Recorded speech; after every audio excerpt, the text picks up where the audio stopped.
अयोध्या में श्री राम जन्मभूमि का उद्घाटन होने के साथ ही साथ रामायण तथा रामायण से जुड़े सभी चरित्रों और घटनाओं के बारे में लोगों की उत्सुकता बहुत बढ़ गई है। रामायण से जुड़ी छोटी से छोटी बातों को जानने में भी लोग काफ़ी दिलचस्पी ले रहे हैं। धार्मिक पुस्तकों के प्रकाशक गीता प्रेस का आधिकारिक बयान है कि जब से अयोध्या में राम मंदिर के उद्घाटन की तिथि निर्धारित हुई है, तब से ही हिंदू धार्मिक ग्रंथों विशेषकर रामायण की मांग इतनी अधिक बढ़ गई है कि उसे पूरा कर पाना मुश्किल हो रहा है। रामायण को सनातन धर्म के एक पवित्र एवं महान ग्रंथों में गिना जाता है। इसमें भगवान राम, लक्ष्मण, सीता, हनुमान, दशरथ, जनक, कैकेयी, रावण, विभीषण आदि अनेकों पात्रों के जीवन से संबंधित घटनाओं का बड़ा ही मनमोहक चित्रण किया गया है। आज हम रामायण से संबंधित माता सीता के बारे में कुछ महत्वपूर्ण बिंदुओं से अवगत कराने जा रहे हैं। माता सीता का जीवन वैसे तो शुरू से लेकर अंत तक संघर्षों से भरा रहा है। सीता मिथिला के राजा जनक की बेटी थीं, परंतु उनका जन्म अपनी माँ की कोख से नहीं बल्कि धरती के अंदर से हुआ। ऐसा कहा जाता है कि राज्य में पड़े भयंकर सूखे से निपटने के लिए राजा जनक ने एक बहुत बड़ा यज्ञ का आयोजन किया था। यज्ञ के बाद पुरोहितों के कहे अनुसार जब वो हल चला रहे थे, उसी समय उन्हें धरती के अंदर से टोकरी में एक कन्या मिली, जिसे राजा जनक ने अपनी पुत्री के रूप में अपना लिया। हल में प्रयोग होने वाले लोहे के टुकड़े को सीत कहा जाता है और उसी से टकराकर राजा जनक को सीता जी मिली थीं, इसलिए उनका नाम सीता रखा गया। राजा जनक की पुत्री होने की वजह से उन्हें जानकी नाम भी दिया गया है। राजा जनक मिथिला के राजा थे, ऐसे में सीता जी का एक नाम मैथिली भी है। वहीं कुछ स्थानों पर यह भी उल्लेख मिलता है कि माता सीता लंकापति रावण की पुत्री थीं।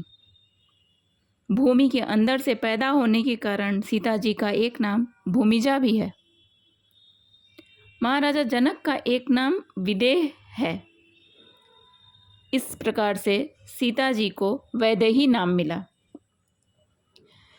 युवावस्था में राजा जनक ने अपनी पुत्री के विवाह के लिए स्वयंवर का आयोजन किया, जहां अगहन माह की पंचमी को सीता तथा राम का विवाह हुआ था। परंतु स्वयंवर से पहले जब राम अपने गुरु के लिए पूजा के फूल लेने बाग में गए थे, वहां पर ही सीता जी ने राम जी को देखकर माता पार्वती से उन्हें ही अपने पति के रूप में पाने की प्रार्थना की थी। इस प्रकार यह भी कहा जा सकता है कि माता सीता ने राम जी को स्वयंवर से पहले ही अपने पति के रूप में मान लिया था। दुर्भाग्यवश राम को वनवास हुआ और अपनी पत्नी धर्म का पालन करते हुए सीता भी राम जी के साथ वन को गईं। महलों के सुख को छोड़कर उन्होंने एक पतिव्रता का धर्म निभाया। वन में रहते हुए लंका के राजा रावण द्वारा रची गई साजिश का शिकार होकर सीता जी को राम जी से अलग लंका की अशोक वाटिका में रहना पड़ा। परंतु सीता जी ने वहाँ रहते हुए भी अपनी शील, गरिमा और पवित्रता को पूरी तरह निभाया। लंका में माता सीता कुल 435 दिनों तक रही थीं।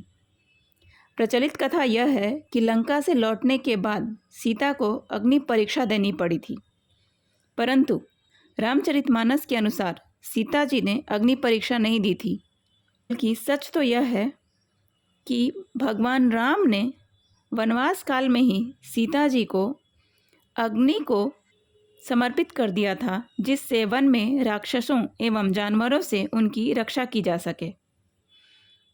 जिस सीता को उन्होंने दोबारा अग्नि परीक्षा देने के लिए भेजा, वो सीता जी की काल्पनिक छाया मात्र थी। अयोध्या छोड़कर दोबारा वनवास के क्रम में सीता जी ने वाल्मीकि ऋषि के आश्रम में समय बिताया था, जो वर्तमान में मेरठ शहर के निकट स्थित है। उसी आश्रम में लव कुश का जन्म हुआ था। सीता माता ने जिस स्थान पर धरती में समाधि ली थी वो स्थान ही उत्तर प्रदेश के भदोही का सीतामढ़ी के नाम से जाना गया है। सीता माता से संबंधित ये जानकारी अगर आपको पसंद आई हो तो कृपया चैनल को लाइक, सब्सक्राइब और शेयर कर दें।